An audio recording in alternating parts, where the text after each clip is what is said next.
Well, hi, everyone, and welcome to another episode of Women Like Me Stories in Business. Today, I've got an interesting lady here from California. And so we are going to dive in to all sorts of really good stuff. So, her name is Paula Mathias. Did I get that right? Yay! Yep, very good. She's an Perfect. author and a speaker from California whose work speaks to something so many women quietly understand the moment you realize that you've built a life that looks right on the outside, but somewhere along the way, you've started to disappear. So, Paula is also the author of The Yes Test and Speak Up. And today we're going to talk about what it means to stop living on autopilot, listen to your own knowing, and begin choosing a life that actually feels like yours. So, Paula, welcome to the podcast. And thank you so much for being willing to do this with us. Of course. Thank you, Julie. Thanks for so much for having me. I'm so happy to be here. Oh, This is so good. fun. Oh, I love it. I love it. Uh, me too. Me too. Okay, so let's go. So before we get into the yes test, I would love for listeners to know who you are behind your work and what brought you to the conversation today. Yeah, thank you.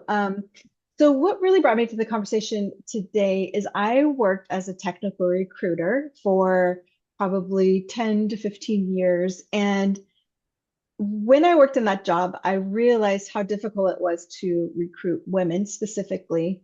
But even harder than recruiting women in the tech industry was retaining them, so keeping them there. And I did a lot of research about it because it's one thing to be able to recruit somebody, but the harder part is retaining them. And I really realized that they didn't feel oftentimes like they had a voice. They came in, they knew what they were doing, they knew what they were talking about, they were experienced, but a lot of times they were put on the back burner or they didn't speak up the same way that their counterparts did, their colleagues did. They weren't heard the same way. They didn't advocate for themselves. And a lot of times they felt like everything was a struggle. Because when you're always fighting for yourself, when you're always asking for somebody to listen to you, or always having to like raise your voice because somebody's speaking over you, it gets exhausting. And I realized that it was happening to me too. Even though I felt like I was a strong woman and I was very successful, there were areas of my life too where I was letting those things happen to me too. I was being interrupted. I talk about Ian the interrupter who would always interrupt me whenever I spoke. He would cut in, as if what he was saying was more important than what I was saying. And what I came to realize after being in a boardroom where I was the only woman, and instead of taking up space and instead of doing my thing, I shrunk and I got so intimidated and I kind of ran into that imposter syndrome. And I shrunk and I compared myself to like a mouse in a corner, just kind of like hiding and squeaking, but without saying anything. And afterwards, I was so angry at myself. I was so mad at myself. I was really kicking myself and saying, why do you do that in so many areas of your life? You're strong and you speak out. But in these specific areas, you really don't. You really shrink and make yourself small. And what I realized what it boiled down to was it was a choice that I was making because nobody was putting me in that corner. No. Nobody was intentionally making me feel small. I mean, they probably could have been more welcoming or been more of an ally or an advocate. But the bottom line was it was a choice that I was making. It was a choice that I was making to be quiet and stay small. And so when I started talking to the other women that I worked with, it became apparent that we were all making these choices to play in the background or to actually let somebody take credit for your work or to speak over you. And even though it's really hard not to, and everything inside of us sometimes is telling us to be the good girl, to not rock the boat, to Yeah. not cause problems, to make other people comfortable, it Yeah. boils down to a choice that we're making. And so that is what brought me to write my books, Speak Up, Wow. and then just recently the Yes Test method. Well, why do you think we do that as women? Like, look, why are we doing this? So the reason why we're doing this, I've done so much research, of course, when writing my books, because I thought the same thing. Like I'm so strong in some areas, I'm outspoken, but when it comes to these certain circumstances, I shrink myself as like, why do I do that? But the truth is that when we're little girls, we are rewarded for that behavior. Mm, That kind of behavior that doesn't serve us at work or really in life, we're yeah. rewarded for in the classroom. We're rewarded for when we're little girls. We're rewarded like to be the quiet one, to be the one that's not argumentative or not causing problems, to be the little girl who, doesn't rock the boat and doesn't make other people uncomfortable or feel bad. We're the helpful ones. You get kudos for all of those things. And they're not bad things, but when your behavior is constantly rewarded and then you get in another environment where you're kind of thrown into that, but it doesn't really work for you. Wow. Yeah, that was a great explanation for sure. Um, yeah, the classroom's a good one. The classroom's a very good one. Wow. Yeah. Well, and I think as you were talking, I was thinking, well, then we're just all running on autopilot. Yeah. Well, that is kind of the premise of my book. The yes test is we say yes to so many things. And I love to say that we can do so many things as women. We can handle so much stuff. We could take on so much stuff. We could run everything, but that doesn't mean that we should. Right.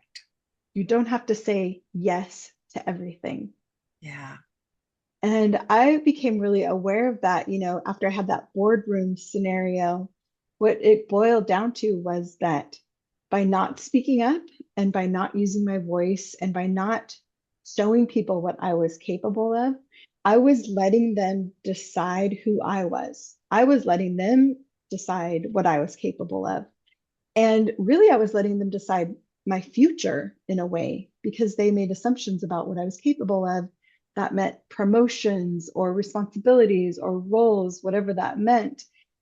And without me having a voice in it, just letting other people decide. And so, by choosing that, I was letting other people decide my future in a way. And it was the same at home too. We take on so much, whether we have kids or families or households to run, we organize the dental appointments. I mean, we Yeah. hire the gardener or whatever, Yes. we fix the lunches. I mean, we do take care of so many things. Yeah. But Yeah. here's the thing that I really hit me was I had goals. I had things that I wanted to do. I had a career that I wanted to build. And everything that I said yes to, if you picture that you have so much time in a day, every yes, your time gets smaller and smaller and smaller. And pretty soon you have no time for what is important to you, what matters to you, and building the life that you want. So you're Yeah. saying yes to everybody else's priorities and not to your own. And pretty soon, Or you there's know, just no time. You've used up all your valuable time. Now right. you're exhausted. Yeah, now you're exhausted and life goes by. Yeah. And then you Yeah. like, 10 years later, you're like, what happened? Yeah. Wow. Well, let's talk about the yes test. So, where did that framework come from, and why did you choose these three questions? I think it is yours, it is essential, and it's sustainable. Sustainable. Yeah. Yes. So I was really, like you said, exhausted in my life, saying yes to everything, trying to do everything, but then not really accomplishing anything that was my own. And I was driving kids to soccer practice or whatever. And a podcast came on. And on the podcast, they talked about priorities and prioritizing your life, like figuring out what is important to you in your life and kind of naming those priorities, like three of them or five of them, and then using that to weigh what you do. And I started living like that. So, figuring out what my priorities were, and that was what I said yes to. first. So, for example, if my first priority was I always think your first priority should actually be yourself. Because if your I, cup is empty, you can't yes. serve anybody else. No, you can't. Yeah. So my first priority was myself. And so my second one was my kids, for example. Mhm. But my boss called and asked, can you come into work on a Saturday? Well, if I looked at my priorities and I'm exhausted already because I've already worked 5 days a week or whatever, and my kids have something going on that Saturday, then it's very clear that that's a no. But if my career is my first priority or my second priority, then it's a yes. So I lived that way for a long time. It really helped me get clarity on my life. And so when I was writing the yes test, I wanted to create a framework for that kind of mindset of priorities. So I came up with the yes test, and it's an acronym for yes. So when something pops up, when somebody asks you to do something or take something on, you run it through the yes test. So that is it yours? Is it essential? Is it sustainable? So I can give you an example. When I was working in the tech world, one day my boss came to me and said, can you order, he's like, you're a mom, can you order snacks for the office? And I was like, well, that's weird because, I'm a technical recruiter, but okay, and I just automatically said yes, Yeah. just yes, even though it's kind of like, well, I am a mom, but, is Not that a here. qualification? You're Yeah, not I'm my not, children here, but no, okay. is that really good? But I said automatically yes. And months went by, and that job of, I'll call it the office mom, got bigger and bigger. So it started with snacks, and then it went to, can you order the coffee pods? Can you order let's do lunches on Wednesday, order the lunches, so it snowballed.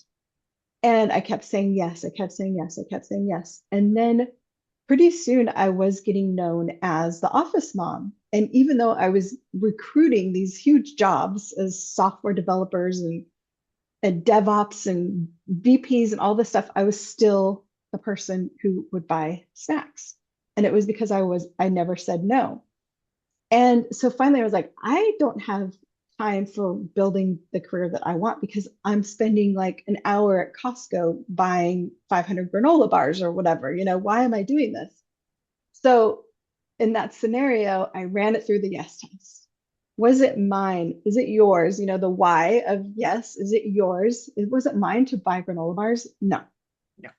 I was the go-to person for that because I was just there. I was like the first person that he kind of ran into. So it wasn't mine. Was it essential? Was it essential to my job that I was the office mom, that I was the person that supplied the snacks? It was not essential. Now, maybe somebody else's job that would be essential. But Yes. for me, it was not my role. It wasn't essential. There was somebody else who could actually do it, who was better for the role. So it was not essential. Was it sustainable, which means, is it something that can keep going without me feeling resentful, angry about it? Was it sustainable? Absolutely not, because by the time I bought the last box of granola bars, I was so mad about it. I was so angry. I was like, I never eat Uh-oh. granola bars anymore. So it was not sustainable. So it wasn't mine, it wasn't essential, and it wasn't sustainable. So that was a no. So I knew that I had to figure out how to get out of this office mom role. It was not for me, it was a no. So actually ended up hiring somebody who could kind of take that role on plus some other roles. But so passing it on. Yeah. And what I really learned from that was that we have a hard time saying no. We have so much guilt associated with saying no. But by me saying no, I gave the opportunity to somebody else. And we never think about that. No. We never think about the Yeah. benefits of saying no. Maybe somebody else wants to do it. Maybe somebody else thinks it's fun, or it's a new opening a door for somebody else. Yes. Um, Yeah. So what I realized with the yes test is when you are so clear on what your goal is, and mine was growing my career, not my office mom career, but my Yes. recruiting career. I was so Yes. clear on my goal. So it made made it a lot less guilt when I said no to things. And that Yeah. made all the difference. Yeah. Wow. That again, great example of what we do to ourselves by not saying no. So, for women who've spent years being the helper, the fixer, the peacekeeper, or the dependable one, how can they begin to tell the difference between what is truly simple uh, that they've been carrying that they shouldn't be? Maybe they're confused. I guess the yes test is going to help. Yeah, the yes test. Well, don't you think if you're confused, for me, kind of a litmus test of something that I'm doing, but I don't really want to do it, is that feeling. You kind of get that feeling in the pit of your stomach every time you do it. The resentment builds up, right? Yeah, yeah. And when I realized that what my goal was to grow my career, that is when it came so clear to me. So if you're the people pleaser, if you're the default, I think that's what it is too. A lot of time, the default person, especially at home, I think we became the default person a lot of times. Mhm. Like mom will do it, or she'll take care of it, or Oh, yeah. I was in sales and marketing before I did this, and two of my boys came on to work with me, and it burned me out because their free time was my work time. So, I have to take, I have to take so and so to the pool today. Can you go do it? Oh, I'm not able to do it because blah blah blah. Can you just do it? And a lot of times wow. people go, "Oh, isn't that nice that you worked with your kids?" I'm like, if I could do it again, Yeah. I wouldn't. I mean, they're lovely and they're very successful in what they're doing, but that mom, and it was my fault because I didn't set the boundaries and I didn't say, yeah, no, I've just been working like 8 days straight. You guys go do it. I didn't. I Yeah. went, oh, well, my grandchild does need to go to the pool. So I guess I'll take over and so it is hard for us as women. I know, don't you think we do become the default person, right? Yes, yes, It's and in that case with your boys, the thing that really got to me once I really started deep diving into it was that, hey, you know what? My time matters. My yes. time matters just as much as your time matters. And I think for a long time, I wasn't even treating my time like it mattered as much as other people's. Do you know what I mean? And that's why it's basically our responsibility because we teach people how to treat us. We really do. We really do. And same with, I think you mentioned boundaries, and that Yes, is such an important part of it. You really have to decide what you're willing to tolerate and what you're yes. not by setting boundaries and then sticking to them, which we all know Yeah. that's the hardest part. You got to Well, stick to them. and sticking to them, but also that first few no's. Like you could go Mm, into panic mode because you're going to say no. yeah, And how do I say that? And I've never said no to these people before. So, how, like with what you were up to, I mean, luckily you could hire somebody to take yeah. over the position. But I mean, I guess we can too. We can, hire cleaners or whatever it is that we need to help us to make our lives easier. But that first no has got to be the hardest. So I always say, yeah, that's true. You have to be brave to say that first no.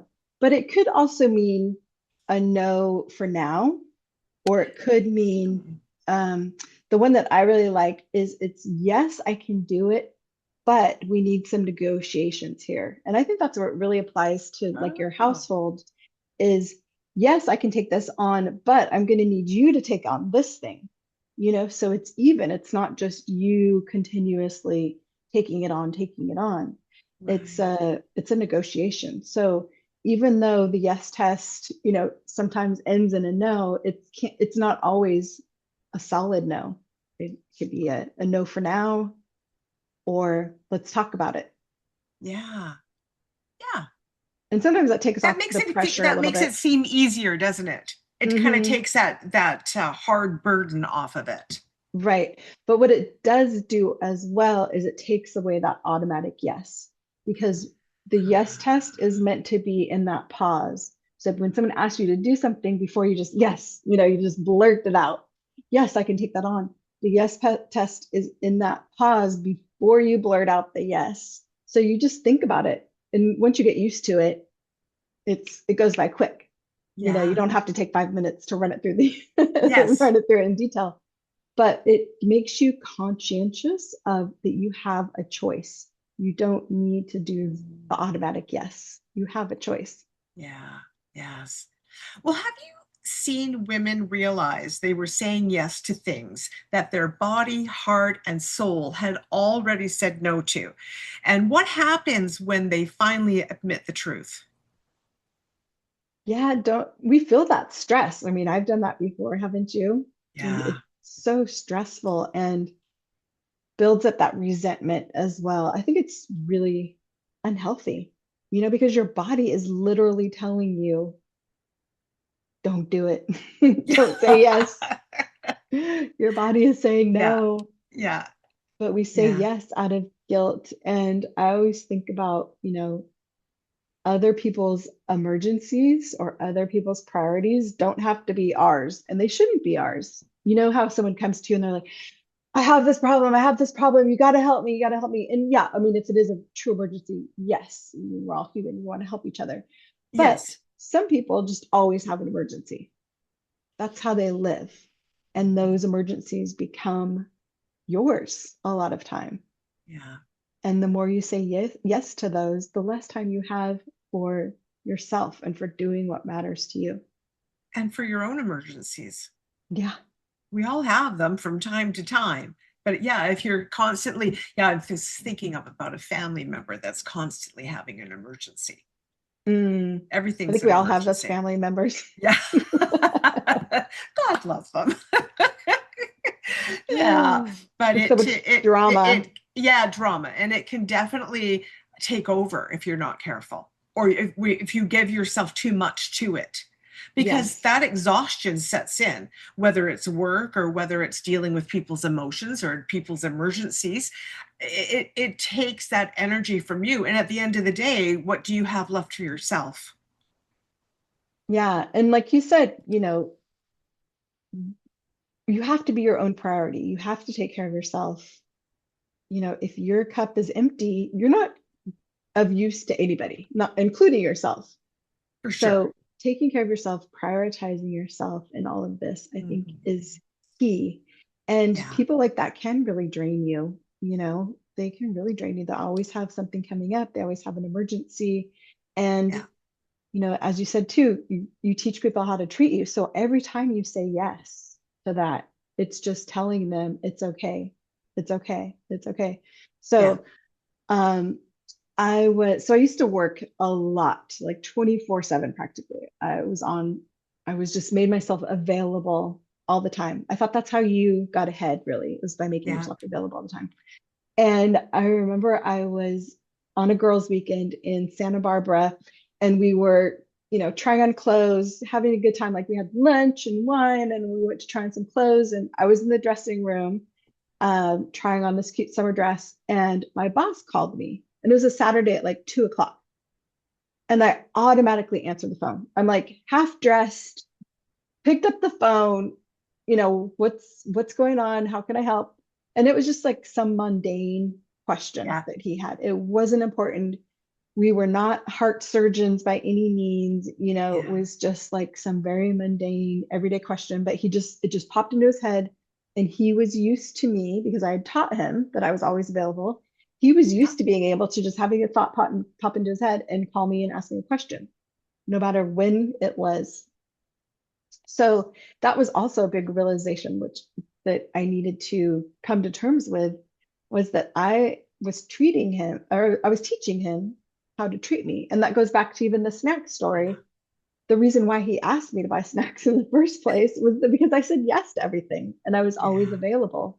yeah, So I really, it took some hard lessons for me to come to terms with, if I want to be respected and looked at in a certain way and I want my career and my life to go in a certain way, I have to take back my yeses. I have to own my yeses and make sure that they mean something when I say them.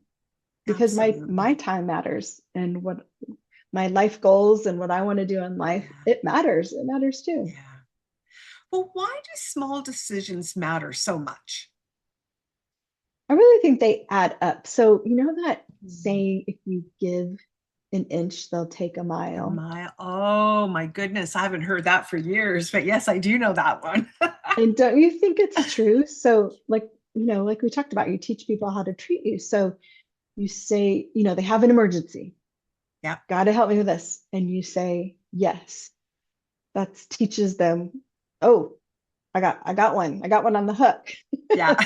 I got somebody who's gonna help me. I got a people Yes. pleaser here.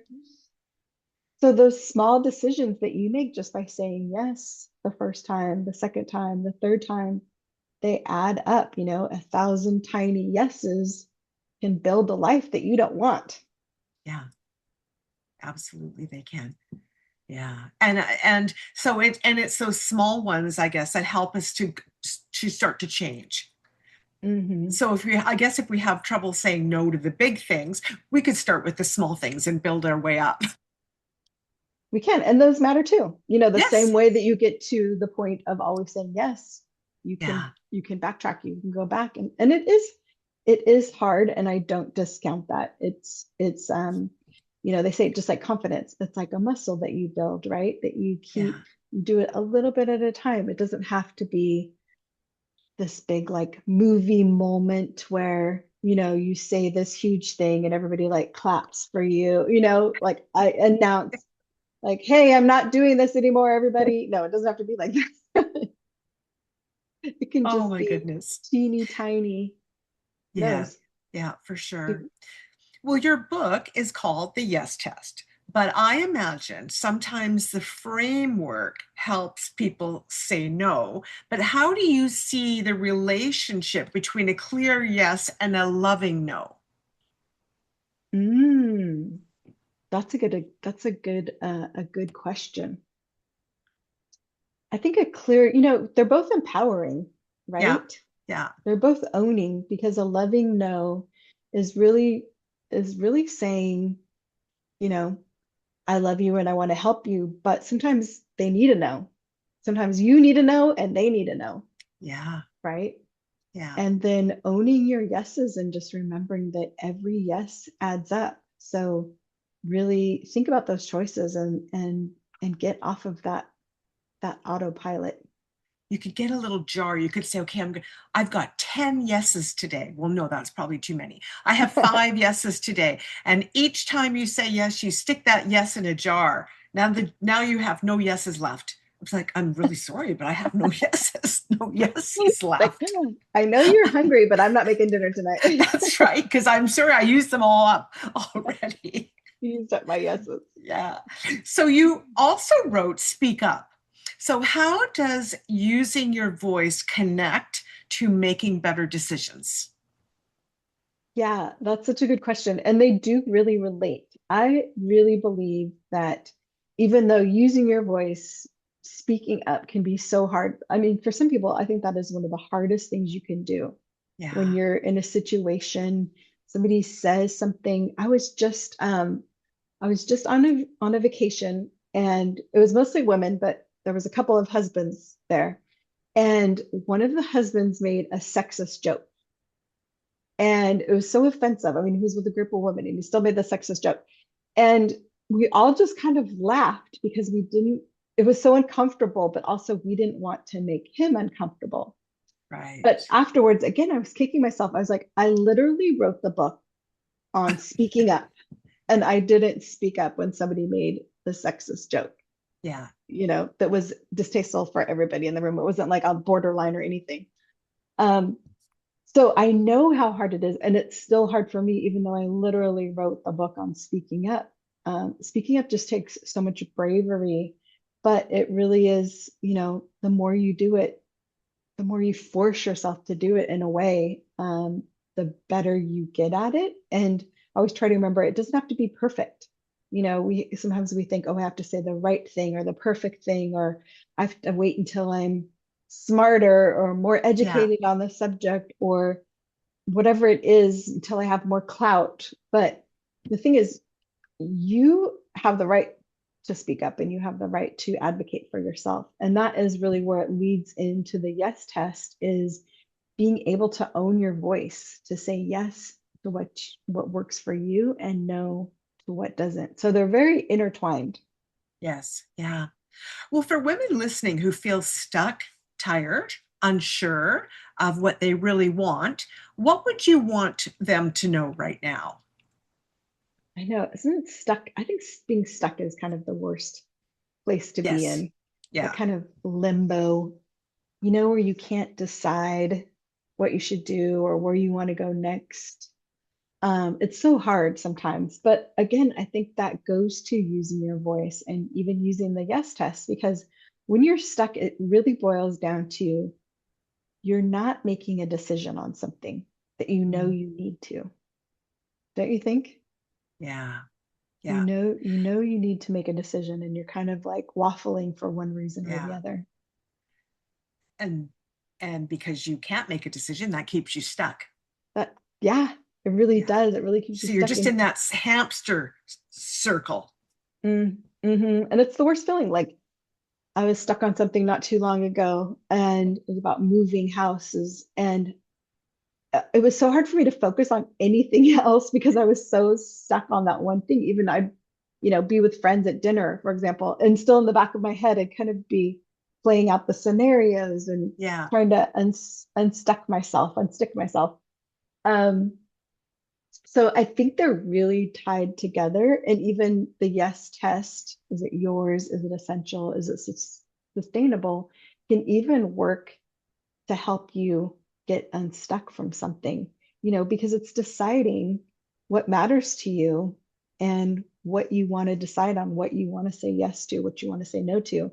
And really, I think when it boils down to being stuck, comes down to making a decision.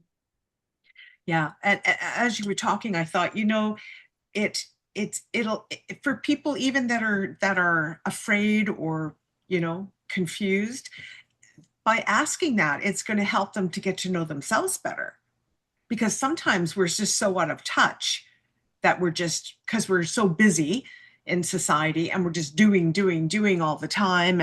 And I think to start to do that yes test, I think that's great, because I think it'll just start, because you'll feel it, you'll get to know a little bit more about yourself, start to trust yourself and your feelings. Yeah, it really does. Because once you ask yourself, is it yours? Is it mine to carry? Is it really my responsibility? Or Yeah. is it somebody else's responsibility and I'm saying yes out of guilt?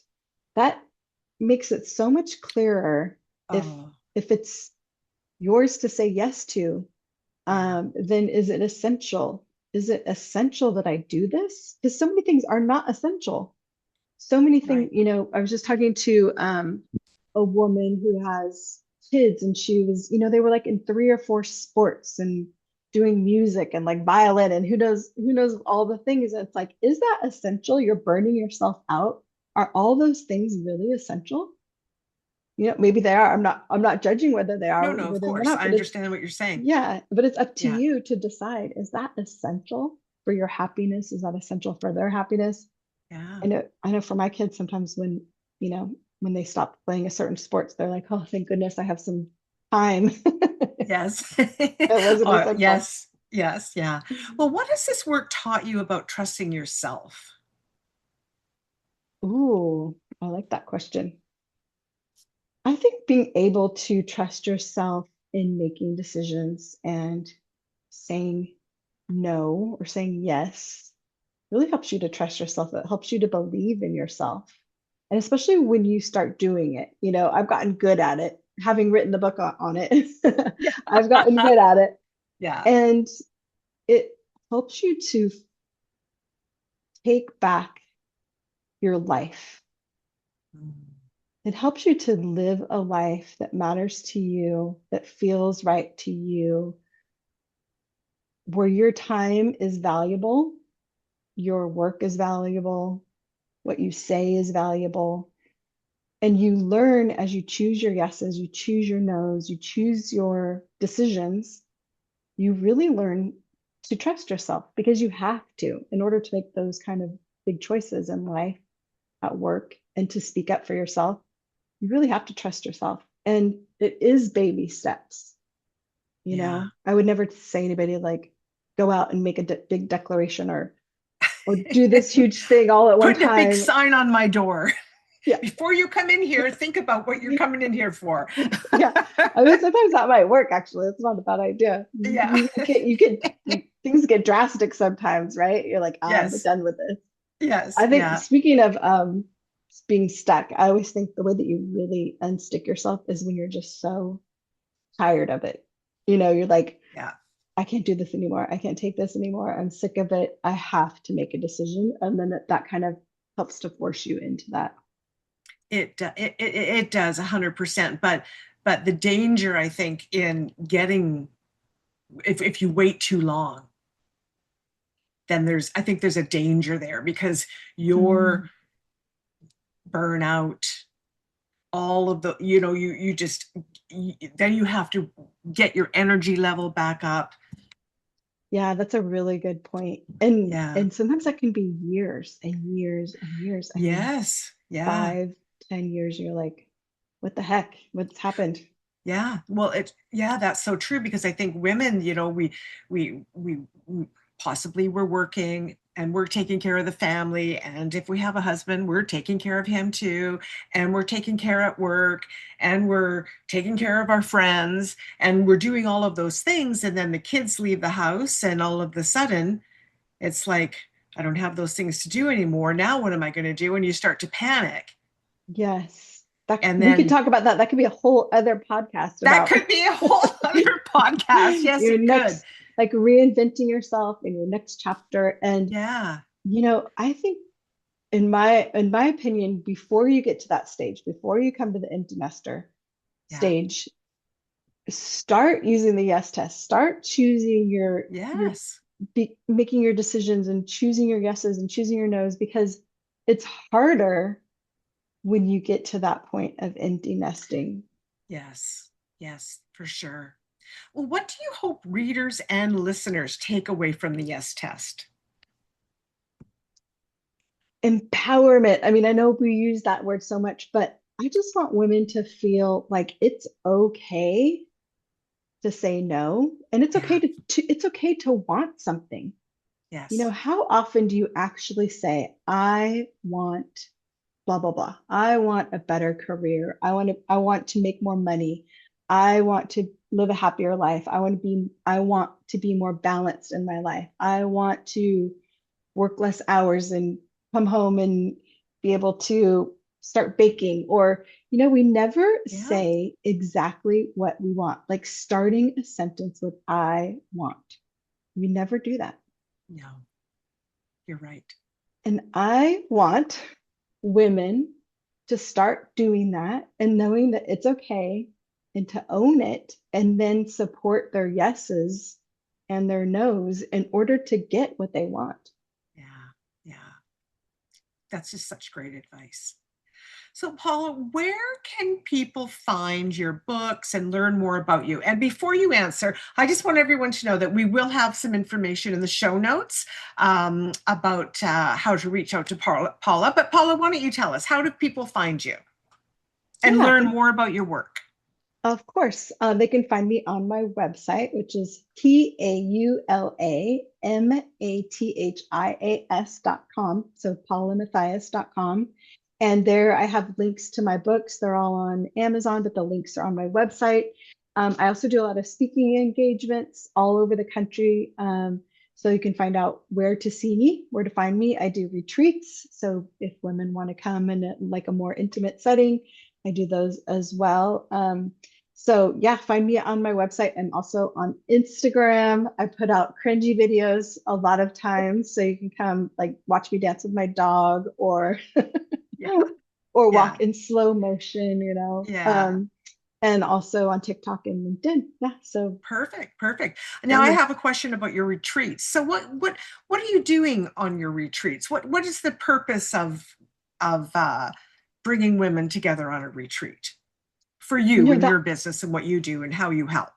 yeah, that is what fuels me. I love smaller groups of women, say 10 to 15, where I just want women to get to know each other and build communities and really, I don't know, talk to one another. I think when we talk to each other and find out how similar we are and Yeah. how so many of us are going through similar struggles and how we can help each other, but just for me, just knowing that other people are going through similar struggles makes me feel better. Like I'm not the only one, and Yes. there's people to talk to out there.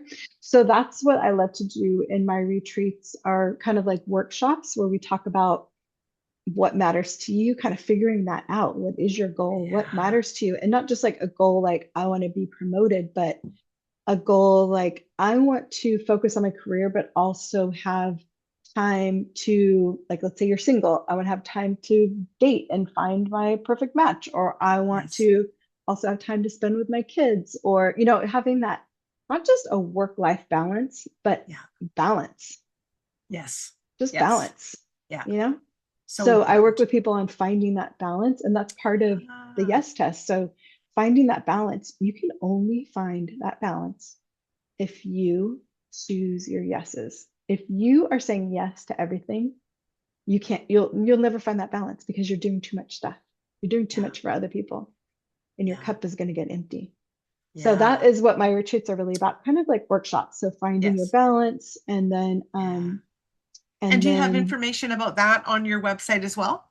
yeah, Oh, I'm going to perfect. be in Okay. I'll be in North Carolina also for a women's event on August 21st.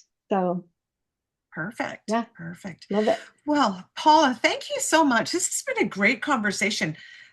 I just love that I get to do this because I get to learn so many things. I love your yes test. I'm going to be using that in my own life. Yeah, Thank you. Well, it's, I hope people will go to my website. It's pre-ordered right now, but it'll be out soon. So yeah, so yeah, go check it out. I yeah, love it. perfect, perfect. Thank you. Well, you're welcome. So that's it for this episode, everyone. I appreciate you being here. Don't forget to check out the show notes to get Paula's information and snoop around and see whether she's got anything that might help you and help you get unstuck. Oh my goodness, that's so important.